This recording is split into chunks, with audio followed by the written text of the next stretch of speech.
Olá, professores, professoras.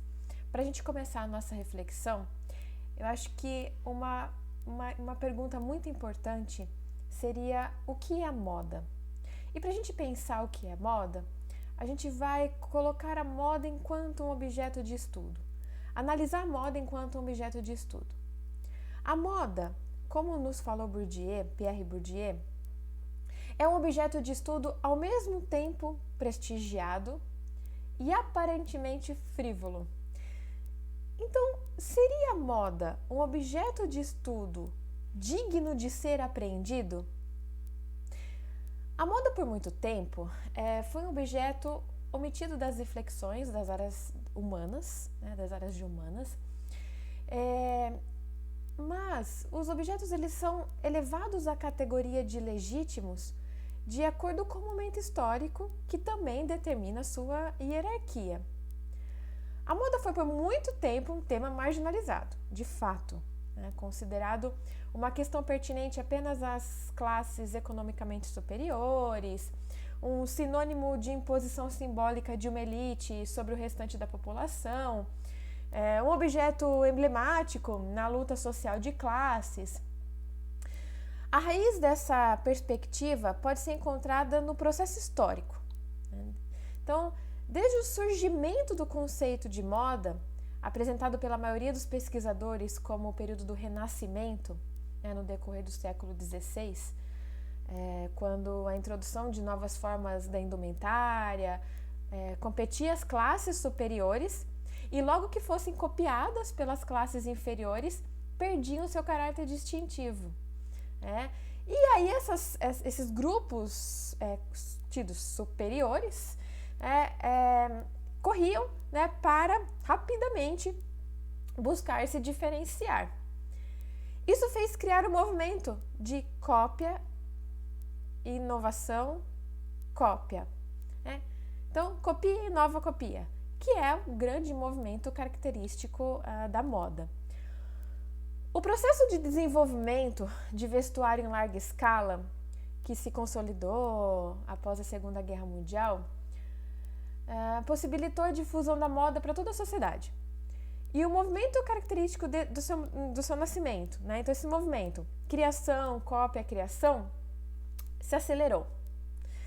Se acelerou cada vez mais e acabou se tornando tão efêmero quanto a própria dinâmica da modernidade. E nesse momento é importante a gente citar e lembrar do Lipovetsky, que para ele, a partir do momento em que o princípio que regia a moda, aquele calcado no prestígio da alta costura, de sua importância enquanto um código social, então para ele, enquanto esse princípio se desqualifica diante de um novo contexto trazido com o prêt-à-porter, a moda entra em uma nova fase. Essa fase agora passa a ser comandada pela lógica do individualismo. Então, o que importa nessa dinâmica é a valorização de si. Em um jogo contínuo, segundo Lipovetsky, de agradar, surpreender, perturbar e parecer jovem. Então, vamos a partir dessa perspectiva de que a moda é um fenômeno social que aflorou junto com a modernidade, como acabamos de colocar o Lipovetsky, como o Lipovetsky nos diz. Então, caracterizando-se por não pertencer a todas as épocas, nem a todas as civilizações, é possível a partir desse momento refletir a moda a partir do seu reconhecimento no contexto de um processo histórico específico. Isso é fundamental. Isso é super importante. Então, muitos autores sustentam que o conceito de moda se originou no final da Idade Média, como já comentamos, no início da Renascença, quando uma nova camada social, a burguesia, estava nascendo. Essa burguesia, estruturada e apoiada no comércio, enriquecia e ambicionava o modo de vida dos nobres. A indumentária dos nobres, que sempre serviu como evidente forma de distinção social, começou a ser alvo de cópia pelos burgueses, E aí, então, os nobres incomodados buscavam inovação, sempre inovar, com o objetivo de se diferenciar daquele novo grupo, né, considerado inferior e desprovido de títulos hereditários. A consequência disso foi que começou a ocorrer uma mudança constante na indumentária, que acabou por caracterizar o próprio conceito de moda. Na essência das transformações que ocorrem nesse período, a gente encontra a renovação e a inconstância das formas estéticas, que passa a ser os elementos centrais para o nascimento do que a gente entende por moda, né? Mais uma vez, vamos citar o Lipovetsky.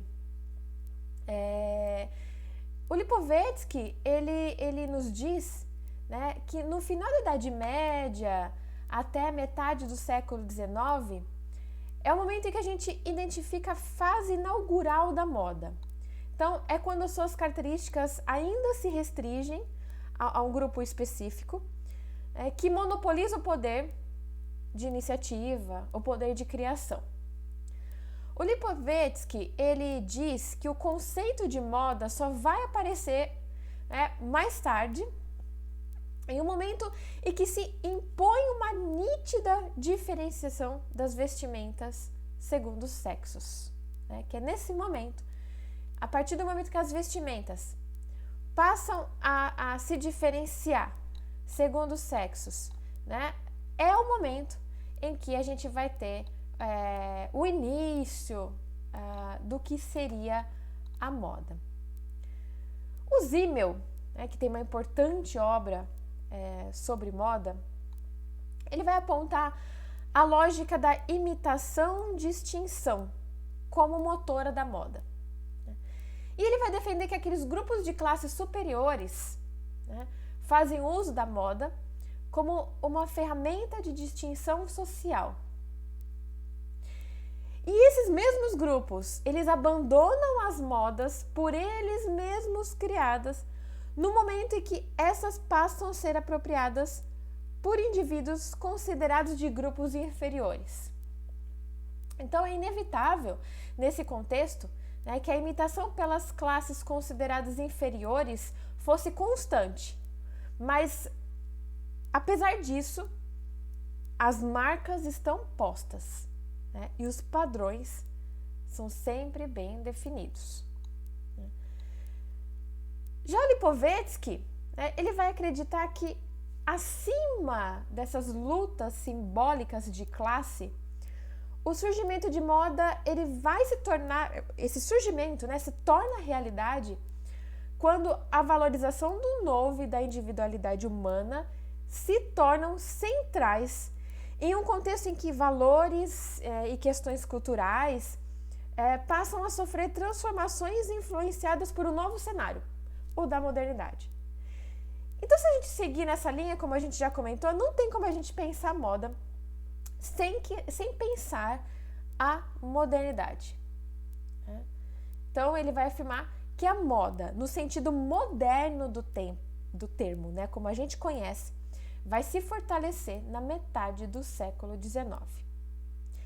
Essas origens da moda que a gente está comentando, elas se enraizam em um contexto europeu e elas se difundem pelo mundo ocidental. Então, apesar de se fazer global, essa teoria, esses conceitos que colocamos, se tornam muitas vezes alvo de críticas, porque não falam, né, de um contexto não ocidental. O conceito de moda em si já nos remete a movimento, modificações constantes, efêmero e individualismo. Então não tem como a gente pensar moda se a gente pensar essas questões. Então, movimento, modificações constantes, efêmero e individualismo.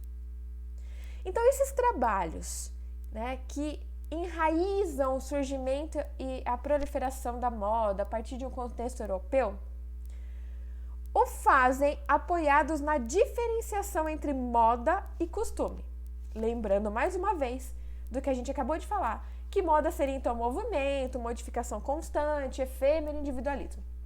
Então, as sociedades alheias à moda são aquelas tidas tradicionais, em que a indumentária não se altera com a rapidez das sociedades chamadas modernas, né? Então, esses conceitos estão sustentados nessa diferenciação, né, do que seria moda e do que seria costumes. Diante disso tudo, e agora a gente vai trazer a leitura do Daniel Miller, que tem um texto muito interessante sobre moda, que eu sugeri a leitura. Ele vai sustentar que as roupas não são superficiais, elas são o que faz de nós o que pensamos ser.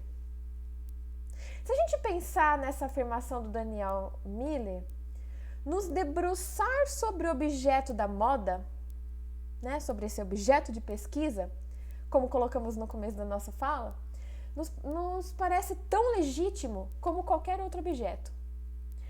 Porque a moda, além de ser uma expressão da individualidade, como o indivíduo vê e se coloca no seu contexto, ela também pode nos indicar características específicas de uma conjuntura econômica, cultural e social de um grupo definido em um determinado tempo e espaço. Portanto, é muito importante a gente pensar a moda a partir de toda a sua complexidade e de toda a sua importância.